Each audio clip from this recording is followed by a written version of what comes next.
नमस्कार दोस्तों, स्वागत है आपका दियाकृत हेल्थ वेल्थ टॉक में। तो आज का जो वीडियो है इस पे हम बताएंगे आपको कि अगर आपकी गाड़ी यानी आपकी फोर व्हीलर का इंश्योरेंस खत्म हो जाता है तो आपको क्या करना होता है। आपको घबराना तो बिल्कुल नहीं होता है। अगर आपकी गाड़ी का इंश्योरेंस खत्म हो गया तो घबराने की बात बिल्कुल नहीं है। एक तो आप अगर ड्यू डेट से पहले करा लेते हैं तो वो तो काफी अच्छा है, लेकिन अगर आपका इंश्योरेंस एक्सपायर हो जाता है किसी कारणवश तो आपको कोई दिक्कत नहीं है। आपको अपने एजेंट या अपने जो कंपनी है उनके एम्प्लॉयज को कॉल करना होता है या आप इंश्योरेंस वाले भैया से भी संपर्क कर सकते हैं। आपको करना होता है अपना आरसी और जो पुराना इंश्योरेंस है वो भेजना होता है और आपको उस पर जो कोटेशन होता है, कितना प्रीमियम आने वाला है, क्या क्या कवरेजेस मिल रहा है, वो आपको पहले पता चल जाता है। तो आप देख लीजिए कि क्या क्या कवरेजेस हैं, क्या प्रीमियम आ रहा है, तभी आप डिसाइड करिए कि आपको इंश्योरेंस कराना है या नहीं कराना। और अगर आप संतुष्ट हो गए हैं, आपको इंश्योरेंस कराना है, तो दो चीजें हैं। अगर आपको थर्ड पार्टी इंश्योरेंस कराना है तो थर्ड पार्टी में सर्वे का एज सच जरूरी नहीं होता है, गाड़ी का इंस्पेक्शन का जरूरत नहीं पड़ता है।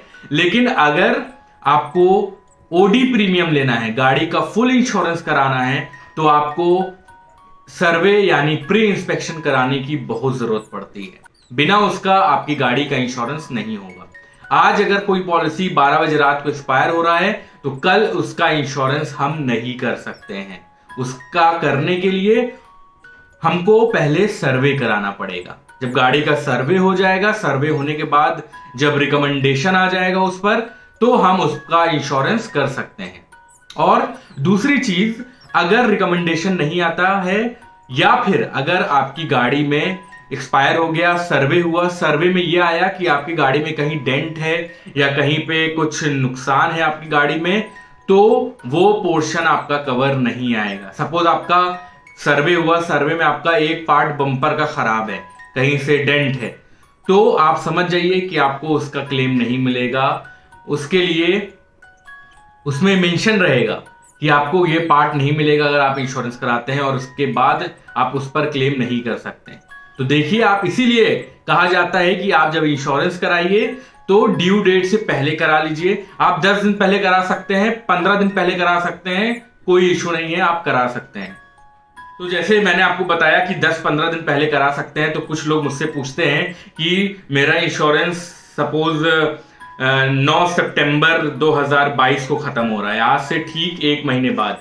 तो आज 8 अगस्त 2022 है और 9 सितंबर 2022 को इस इंश्योरेंस कार का एक्सपायर हो रहा है। लेकिन अगर आज मैं लेना चाहूं तो मेरा क्या इंश्योरेंस आज से ही वैलिड रहेगा या 9 सितंबर जब खत्म हो रहा है तब से?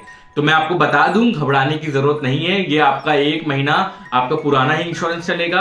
आप जब भी इंश्योरेंस खत्म होने से पहले कराते हैं तो आपका जो शुरुआत होगा, जो इंश्योरेंस का रिन्यूअल इंश्योरेंस का, वो आपका उसी दिन से शुरुआत होगा जिस दिन आपका पुराना इंश्योरेंस खत्म हो रहा है। तो इसके लिए आप बेफिक्र रहें और समय रहते आप इंश्योरेंस करा लें या समय से पहले करा लें। बात कराने का आपको मैंने बता दिया, सर्वे इज मस्ट। और सर्वे अगर आ गया और कहीं डेंट निकल आया तो क्लेम से आप हाथ धो बैठेंगे। और हाँ, एक चीज और, अगर 90 दिन क्रॉस हो गया, आपका पॉलिसी चल रहा है, पॉलिसी खत्म हो गया और वो पॉलिसी के बाद 90 दिन क्रॉस हो गया, 90 डेज, तो फिर आप अपने नो क्लेम बोनस से भी हाथ धो बैठेंगे, उसी तरह जैसे मैंने 2 व्हीलर इंश्योरेंस में बताया था। तो कोशिश करें अपना इंश्योरेंस तुरंत करा लें। और अगर सपोज आपका इंश्योरेंस पुराना XYZ कंपनी से चल रहा है और अभी आप ABC कंपनी से कराना चाह रहे हैं, तो आप इंश्योरेंस वाले भैया से संपर्क कर लें, आपका इंश्योरेंस बेस्ट प्राइस पर हो जाएगा। अगर आप मुझसे संपर्क करना चाहते हैं तो आप कमेंट में लिख दें या फिर हमारे जो ईमेल आईडी है उससे आप संपर्क कर सकते हैं। तब तक के लिए धन्यवाद, शब बखैर, शुभ रात्रि, नमस्कार।